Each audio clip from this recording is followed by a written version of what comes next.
আসসালামু আলাইকুম রহমতুল্লাহ। আজকে আমরা দেখতে চলে এসেছি আমাদের নেত্রকোনা যেই প্রজেক্টে ছিল ডুপ্লেক্স, সেটার সম্পূর্ণ কাজ শেষ হয়েছে।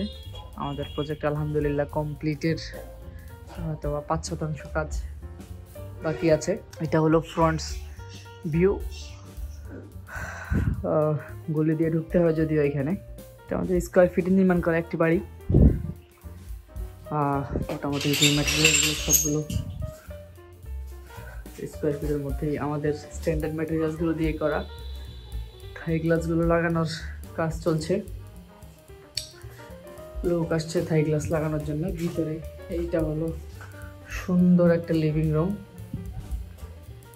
সেই রুম দিয়ে ঢোকার পরে, মেইন এন্ট্রি গেট দিয়ে ঢোকার পরে এইটা হলো লিভিং রুম। ডিজাইনটা এমনভাবে করা হয়েছে যাতে রোদটা প্রপারভাবে পায়।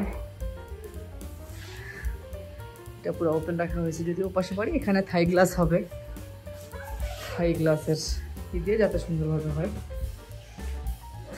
এইখানে একটা প্রেয়ার স্পেস থাকবে। এইটা হলো ওয়াশরুম। ওয়াশরুমের ফিটিংসগুলো এখনও লাগে নাই, ফিটিংসগুলো চলে আসছে। ফিটিংসগুলো লেগে যাবে ইনশাল্লাহ খুব দ্রুত। মোটামুটি এটা 2 বেড, এক লিভিং এবং একটা লিভিং কাম ডাইনিং বলা যায়। এখানে ছোট্ট স্পেসে কিচেন রুম রাখা হয়েছে। কিচেন রুমটা আমরা 7 ফিট পর্যন্ত টাইলস করে দিই, 7 ফিট হাইটে। টাইলসের এখনো পুডিং লাগানো হয়নি, পুডিং লাগানোটা বাকি আছে। সো এই টুকটাক কাজগুলো এখনো বাকি আছে, এগুলো ইনশাল্লাহ উইদিন আ উইক সম্পূর্ণভাবে আমরা শেষ করে দিতে পারবো ইনশাল্লাহ। বাম পাশে একটা বেডরুম, আমরা 2টা জানালা, একটা বারান্দা যাওয়ার জন্যে, এবং সানটা আমরা ঠিক রেখে উইন্ডোগুলো সেট করেছি। আমাদের আর্কিটেক্ট বসে সবগুলো ডিজাইন সম্পন্ন করেছেন। এইটা হলো আরেকটা বেডরুম।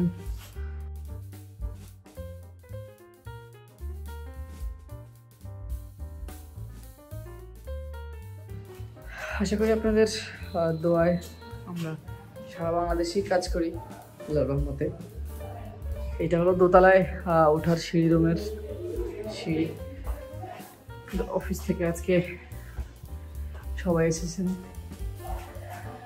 যিনি মালিক উনিও আসেন, অসিত কুমার স্যার।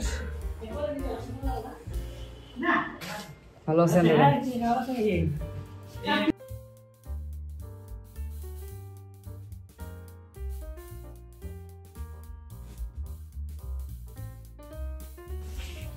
উপরের তলায় যে একটা কিচেন রুম, সেম ওয়েতেই ডিজাইনটা করা হয়েছে। স্যার ইন্টেরিয়র করাবেন, আমাদেরকে দিয়ে করাবেন আশা করি আল্লাহর রহমতে। সো তখন তো আরও আপডেট পাবেনি, আমরা আপডেট দিব ইনশাল্লাহ। পরিশেষে কথা হলো, আমরা আসলে চাই সুন্দরভাবে আপনার যে আমানত আমাদেরকে দেন, আমাদেরকে যে রকমের আমরা কমিটমেন্ট করি, সেই কমিটমেন্টটা সম্পূর্ণ রাখার চেষ্টা করি। কনস্ট্রাকশনের কাজ বলে অনেকেই বলেন কনস্ট্রাকশনের কাজে অনেক গ্যাপ থাকে, অনেক ফাঁক ফোকর থাকে, ক্লিয়ার ইনস্ট্রাকশন দেয় না, কতটুকু কাজ হয় বা কীরকম বাজেট লাগবে, কীরকম লাগবে, এগুলো বলে না অনেক জায়গায়।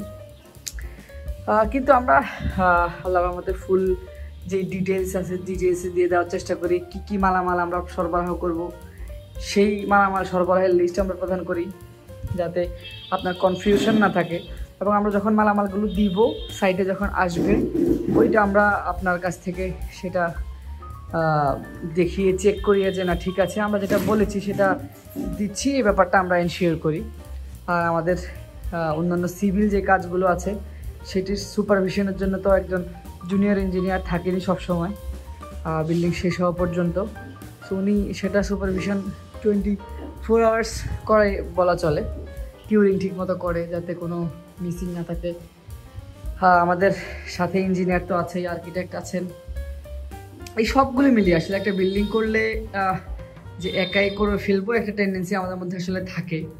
সো ওই টেন্ডেন্সি থেকে আমার নিজের কাছেই মনে হয় যে একটা যদি আপনি টিম সাথে নিয়ে কাজ করেন, তাহলে কাজটা আরও সুন্দর হয়, গুছানো হয়। আপনার বাজেটটা সেক্ষেত্রে অনেক ডিক্রিজ হয়, যাতে আপনি বাজেট অনুযায়ী কাজটা করতে পারবেন। যে টিম সাথে কাজ করে, কারণ টিম সাথে কাজ করলে আপনাকে পুঙ্খানুপুঙ্খ সেটা বুঝিয়ে দেওয়া হয় কোথায় কী করলে সুন্দর হবে, সাথে সেটা বাজেটের মধ্যে হবে। তা আমরা অবশ্যই বাজেটের মধ্যে রাখার চেষ্টা তো সবসময়ই করি। এই বিল্ডিংটা হলো 772 স্কোয়ার ফিট করে, পার স্কোয়ার ফিট প্রতি স্কোয়ার ফিট হিসেবে আমাদের কাজটা নেওয়া। 772 করে 2 ফ্লোরে 544 মেবি, 544 যদি ভুল না করে থাকি, 544 স্কোয়ার ফিট হয়। দোতলার ছাদ, এখানে থাইয়ের কাজ চলতেছে। যে দেখেন আমরা কলামের মাথাগুলো ছাদের উপরে, ছাদে যদি ভবিষ্যতে 3 তলা করেন সেক্ষেত্রে আমরা একটা অপশন রেখে দিয়েছি। স্যার সেটা আমাদেরকে আগে বলে দিয়েছেন, আমরা সেই অপশনটা স্যারের জন্য রেখে দিয়েছি, যাতে উনি ভবিষ্যতে সুন্দরভাবেই 3 তলা করতে পারেন। আমাদের যখন স্ট্রাকচারাল কাজ হয় তখন আমরা ওই রেশিও মেনটেন করি, যাতে যিনি কাজ করবেন ওনার ওই ডিমান্ডটা ফুলফিল হয়, কোনোভাবে মিসিং না হয় যাতে, সেজন্যই কলামের এইগুলো রেখে দেওয়া। আমার একটু এটা একটা কনস্ট্রাকশনের তো অনেক টাকা ইনভেস্টমেন্টের ব্যাপার, তো এখানে রিলায়েবিলিটি বা বিশ্বস্ততার একটা বিষয় থাকে আর কি। তো আমি খুঁজে পাওয়াটা খুব কঠিন ব্যাপার ছিল। তো আমি রুকিয়া ইঞ্জিনিয়ারিং বিল্ডার্স লিমিটেডের সাথে যখন প্রথমে যাই এবং তাদের সাথে কথা বলি, কেন মনে হলো যে তরুণ লোকজন ভালো একটা আমাকে দিতে পারবে। তো সেই হিসাবে তাদের সাথে কন্ট্যাক্ট করি এবং মনে হলো যে তারা খুব বিশ্বস্ত সহিত কাজটা করবে, এবং আমি হ্যাপি আর কি যে তারা একটা আমার ড্রয়িং থেকে শুরু করে প্রতিটি কাজ এবং শিডিউল অনুযায়ী কাজ এবং জিনিসপত্রের মান এবং প্রত্যেকটি মানই আমার চুক্তি অনুযায়ী তার মানটা নিয়ন্ত্রণ করতে পারছে বা বজায় রাখতে পারছে, সেটা আমি হ্যাপি আর কি, আমরা খুশি। এবং আমি আশা করি যে আপনারা এই যে মানুষের যে বিশ্বস্ততাটা, এটা আপনারা এগিয়ে নিয়ে যাবেন, এবং আপনাদের শুভকামনা রইল। আপনারা আরও অনেক কাজ পান এবং অনেক কাজকে মানুষের সেবা এগিয়ে আসেন, এটা আশা করি আপনাদের।